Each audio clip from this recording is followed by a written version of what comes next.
ಅವ್ರ ಚಿತ್ತಯ್ಯಮ್ಮನ ನಮ್ಮ ತಾಯಿಯವರಿಗೆ ಕೊಡ್ಬೇಕಂತ ಅನ್ನಿಸ್ತು. ಅವರ ವಹಿವಾಟೆಲ್ಲ ನೋಡ್ತೀವಿ. ಅವರು ಇನ್ನೊಬ್ಬರ ಮನೆಯಲ್ಲಿ ಬಾಡಿಗೆಗೆ ಜೀವನ ಮಾಡ್ತಾ ಇದ್ದಾರೆ. ಹಳ್ಳಿಲಿದ್ರು ಇನ್ನೊಬ್ಬರ ಮನೆಯಲ್ಲಿ ಬಾಡಿಗೆಗೆ ಆಶ್ರಯ ಪಡೆದಿದ್ದಾರೆ. ಅವರ ಗಂಡನೂ ಕೂಡ ಹುಷಾರಿಲ್ಲ.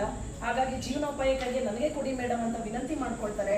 ಅದಕ್ಕಾಗಿ ಅವರಿಗೆ ಫಲಾನುಭವಿಯಾಗಿ ಇವತ್ತು ನಮ್ಮ ಪೊಲೀಸ್ ರಿಟೈರ್ಡ್ ನಿವೃತ್ತ ಪೊಲೀಸ್ ಸುಜಾತ ಅವರ ಸಮ್ಮುಖದಲ್ಲಿ ಇವತ್ತು ಇವರು ನಮ್ಮ ಗುರುಗಳ ಸಮ್ಮುಖದಲ್ಲಿ ಮತ್ತೆ ನ್ಯಾಯಾಧೀಶರ ಸಮ್ಮುಖ, ಪೊಲೀಸ್ ವರಿಷ್ಠಾಧಿಕಾರಿಗಳ ಸಮ್ಮುಖದಲ್ಲಿ ಅದನ್ನು ಹಸ್ತಾಂತರ ಮಾಡ್ತೀವಿ.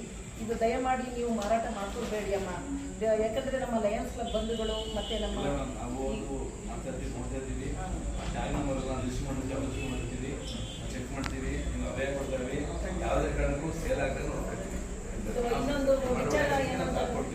ಇನ್ನೊಂದು ವಿಚಾರ ಅಂದ್ರೆ ಈ ಹಸು ಇದಕ್ಕೆ ನಮ್ಮ ಜೊತೆಗೆ ಸಹಕಾರ ಕೊಟ್ಟಂತ ನಮ್ಮ ಶ್ರುತಿ ದಂಪತಿಗಳು ಸಹ ಬೆಂಗಳೂರಿಂದ ಬಂದಿದ್ದಾರೆ.